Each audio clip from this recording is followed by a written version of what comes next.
In the summer of 2018, Safaa Boular became the youngest woman to ever be convicted of plotting a terrorist attack in Britain. The 18-year-old was jailed for life at the Old Bailey with a minimum term of 13 years behind bars, along with her mother and sister, namely Nina Ditch and Rislaine Boular. She was also part of the UK's first all-female terror cell. 2 years later, Rislaine was flown back to the UK from Istanbul after she attempted and failed to reach Syria in order to join ISIS. When she was in her mid-teens in 2016, Safaa was seduced online by Naweed Hussein, an ISIS fighter originally from Coventry. He at one point sent Safaa a photo of a publicly executed prisoner and of him wearing a bomb belt, telling the teen, "Belts are a must even with you. Don't even be hesitant to pull the pin." The twisted romance culminated with a marriage ceremony on a messaging app. Safaa planned to meet 32-year-old Hussein in Syria and join him in his terrorist activities.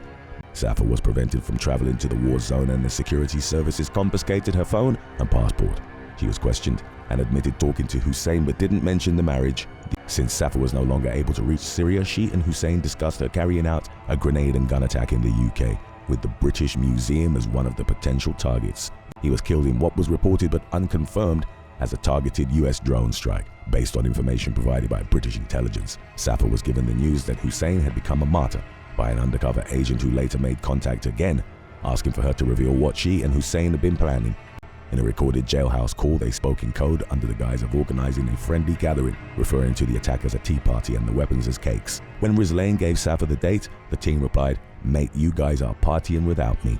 Rislaine and Nina, clad in burqas, were caught on CCTV buying knives at a local supermarket. The women were recorded looking for targets around the Palace of Westminster, and they reportedly planned on stabbing a police officer. 21-year-old Rislaine shared her plans with her friend, Kaula Barghouti, and reportedly practiced executing the knife ambush at her home. On April the 27th, the day before the planned attack, the authorities moved to take the women into custody. Rislaine was arrested alongside Barghouti during an armed raid at a home in Willesden in northwest London.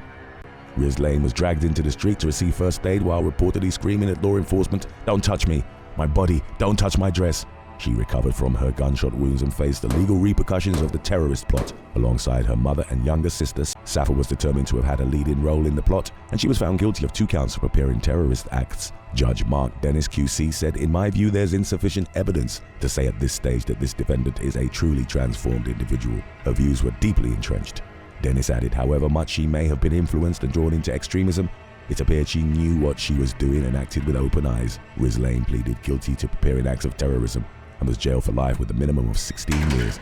Nina admitted to helping her and was given a sentence of 6 years and 9 months.